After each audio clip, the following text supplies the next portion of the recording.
Salamat hari ini, apakabar everybody. So dito nga po pala sa Malaysia is maulan ngayon. Ayan, tuwing hapon po yan. Kung mapapansin nyo yan, medyo may baha nga po yung tubig pero okay lang din naman po. At syempre kapag po ganito na malakas yung ulan, syempre ano po yung masarap gawin? Syempre po yung magluto at kumain. So ngayong araw nga po ay magluluto ako ng no-bake mac. Napakadali lang po nitong lutuin at napakasarap pa. So dito nga po yung pinakauna kong ang ginawa, syempre niluto ko na po yung ang gagamiting elbow macaroni. And habang nakasalang po yung elbow macaroni, syempre ay naggisa na ako dito ng butter. And syempre, inilagay ko na dito yung bawang at sibuyas. At nung luto na nga po yung bawang at sibuyas, ay inilagay ko na nga po dito yung ground beef.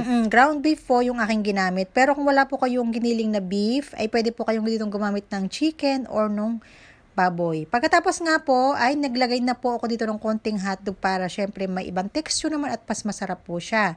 And nilagay ko na nga rin po pala dito yung spaghetti sauce na gagamitin ko. And tinimplahan ko na nga rin po pala yan ng konting black pepper at saka ng konting pampalasang chicken powder. So ayan, hihintayin ko lang po itong kumulo. And then nung kumukulo na nga po yung ating sauce, ay nilagay ko na nga po dito yung elbow macaroni. Bali yung pagkakaluto ko nga po pala na ginawa dito sa elbow macaroni ay hindi naman siya masyadong luto, yung sakto lang kasi pangit po kapag overcook.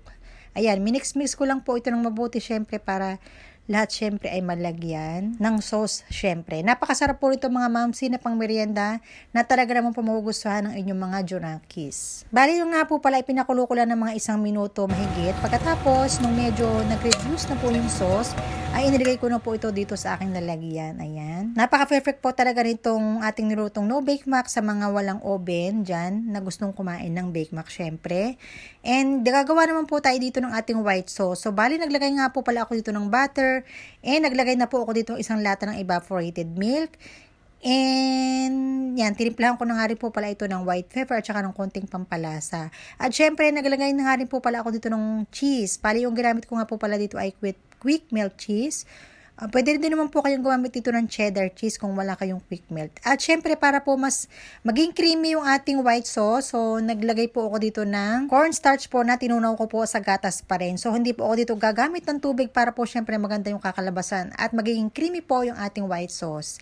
Pagkatapos ay ilalagay ko na po dito yung white sauce natin sa ibabaw ng ating elbow macaroni. Ayan. Habang nilalagay ko nga po pala itong mga white sauce, naku, nakakatakam talaga siya at sobrang bango po talaga. And bagay na bagay po ito sa mga mami dyan na gustong kumain at gustong gumawa ng bake mac pero wala namang oven. Perfect po ito para sa inyo. So naghiwa na nga rin po pala ako dito ng dahon ng sibuyas at nilagay ko na sa ibabaw na topping syempre para mas magandang tingnan. Pero ito naman po ay optional lang din naman.